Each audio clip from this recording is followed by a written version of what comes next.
Well, hello and welcome to Building a Bridge, Not a Wall, the diverse classroom.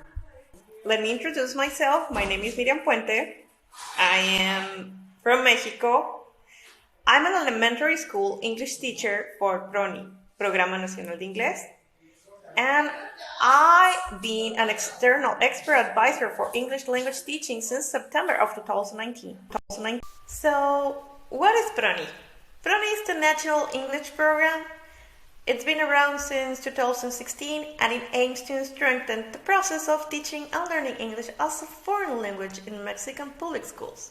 Not all schools have PRONI, which is quite ironic, particularly here in the city of Tijuana. Every day, the border city of Tijuana receives repatriations and deportations from the United States, an incoming flux of migrant caravans from Central and South America as well as from the Caribbean. Conational populations displaced by the drug wars, especially from the Mexican states of Michoacán and Guerrero. And we also have our daily transborder commuters, which are people that cross back and forth between Mexico and the United States. Just to have a sense of geographical location, let's go all the way to Mexico. Mexico shares a border with the United States, and on the northernmost part of Mexico, we can find Tijuana. It is in Tijuana where the border wall that divides both countries starts. It's both a physical and a symbolic barrier. Tijuana is a dynamic and industrial border city. And this is where the Mexico US border wall begins. But this wall is not continuous. It has three ports of entry in the city of Tijuana, and the main one of these ports of entry is the San Isidro port of entry. According to the Smart Border Coalition, there are 300,000 border crossings per day. This is the context where my little school, Leona Vicario, is. So, this is my school, the Leona Vicario Primary School. We stopped having face-to-face classes on March 16th. In order to resume classes during the COVID pandemic, the Mexican government took the initiative to create Aprende en Casa, which means learn from home. The Aprende en Casa videos were 30 minutes long, so I didn't want my students to spend all their data on those classes. So I started designing shorter lessons. I started using Canva for the graphic design, but for the video and the voice recording, I was using this wonderful app that is called Spark, Adobe Spark. You don't even have to pay a penny for it. I was leaning a lot towards the textbook because I was trying to emulate that feeling of being next to my students. Despite me providing these resources, there was a sort of Matthew effect going on, which means the rich get richer and the poor get poorer. It was this kind of aha moment. I remember the situation I had with one of my students. I graded him with a 90. And just to let you know, most English teachers, we share Google Classroom with the Spanish teacher.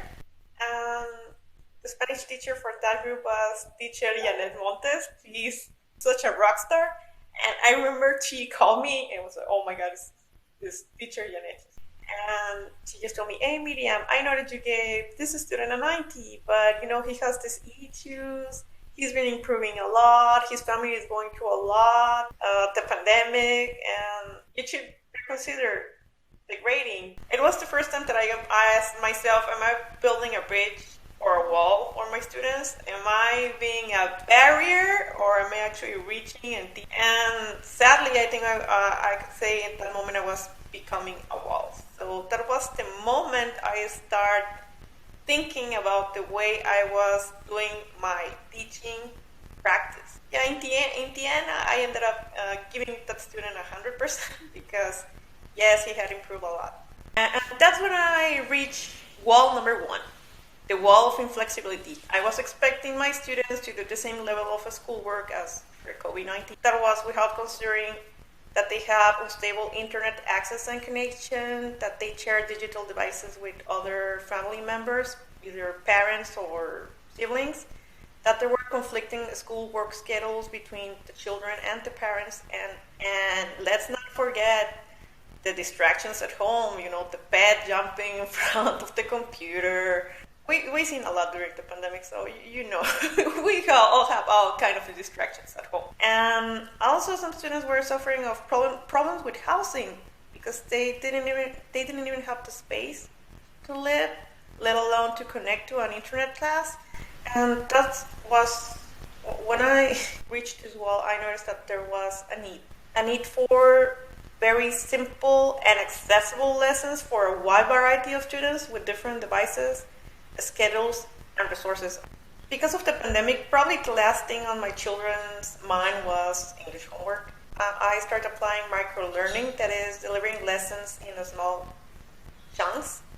And also because I have the problem of some students who were not able to connect because the parents were not there with them, I started creating 2 to 6 minute videos. I learned how to build bridge number 1, the bridge of trial and error. So if I want to know if something is working or not, I just ask the children. They can tell us a little about how they feel in the pandemic, what they're going through when they're doing creative endeavors. We should always treasure that, because otherwise we are building the wall number 2, the wall of explanation, when we are being very adult-centric and we don't take the children's point of view into account. Behind this wall, there's a need for a safe space for students to share and participate. It's just as a teacher to be playful. Sometimes we forget to be playful and children learn through playing. So try to think out of the box and do the unexpected. You always get a good laugh with your students. This always works with my students. So if they cannot draw something, tell them to put the drawing upside down, because it's actually easier to copy. There's some science behind it. For practicing pronunciation, you tell them to do syllable by syllable of the word, but you do it backward. Something that they love is TPR, total physical response. And something I started applying on my second year of the pandemic was to give my students options to turn in their homework. And that was something I stumbled upon by accident, because we didn't have any textbooks, so I had to manage something. So I gave my students options to turn in their homework. We have option A, which is audio and video. Option B is the old-fashioned notebook, just writing or illustrations. And they have option C, which was a creative project.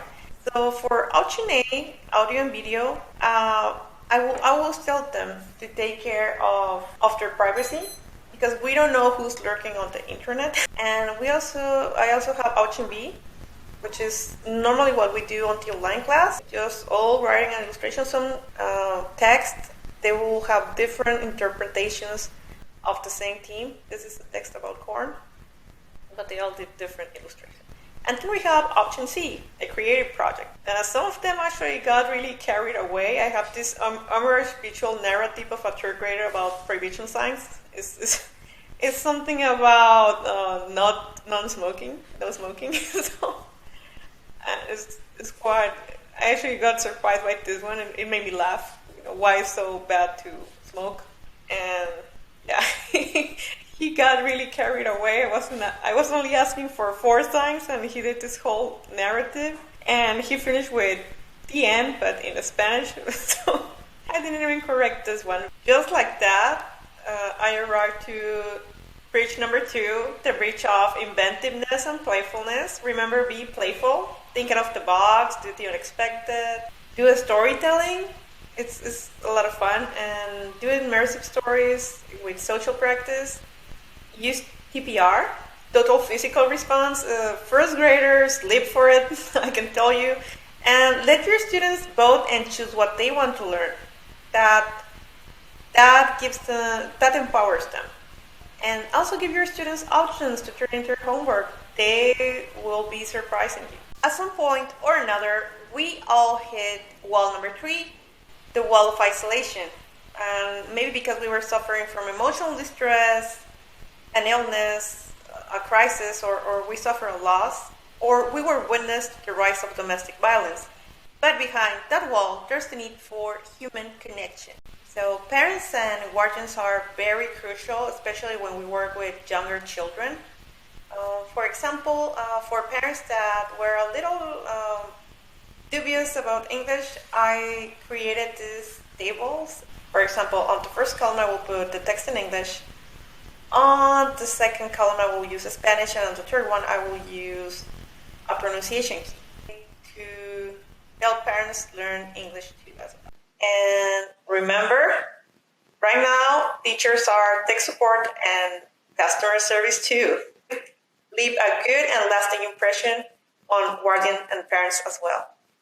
Being here just proves that you're not alone. Collaborate with your fellow teachers. I can say I'm extremely lucky to be here with you and also to have some wonderful teachers surrounding me in my school. I have younger teachers and older teachers alongside me, and there's a lot they bring to the table, and I also try to share something with them as well. So this is wonderful. We have the same or similar struggles in our own context, and this is the way we build bridge number 3, the bridge of the collective and the individuals. If I had to choose a memory that sums up all this pandemic experience, I will have to go back to the last day of face-to-face classes. I remember having this student, this little girl, third grader, this girl, asking me for a hug. And I didn't have that many students back then. Everybody was starting to go back to their homes and not sending children to school. But she was there, and she asked me for a hug, and I told her, you know what, darling, try to keep a distance right now so I cannot hug you. And I saw the disappointment in her face. Whoa, that expression remained with me for almost 2 years. It was like a little thorn inside my heart. And even despite having all this communication through WhatsApp and through Google Classroom, and I saw her homework, I deeply regretted not hugging her in that moment. Because at the end of the day, we as teachers are creators of experiences. And all we do is contain in those little moments we have with them in that connection. And I'm pretty sure I was building a wall in that moment. But just 1 month ago, when I was picking up the new textbooks, I saw her. She's now a 5th grader. She's a young lady now. And she was with her sister. Her sister is in 1st grade with me. So I was so happy to see her. We were very joyous to see ourselves. So we started singing some songs and reading from the books. And maybe against all protocols, I guess, we were able to hug because we were very, very happy to see each other again. So we were able to bump elbows too, but just knowing that she was well and alive, that was the greatest experience of all, knowing she was okay. And from my part, letting her know she was being loved. At the end of the day, that was the takeaway from this pandemic. That education is the panacea of all. Education is very important, but the main component is the relationships we develop with our students, the love, the songs, the smiles, the laughter, the elbow bumps,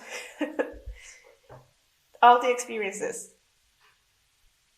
And I think it's very true that what Paulo Freire said, that education does not transform the world, education changes people, and people change the world. And for our students, for our little 1st graders, 2nd graders, 3rd graders, and so on, or maybe we have adult students too, for them, always build a bridge, not a wall. Always build a bridge to reach and teach, but also to share this experience that is called life.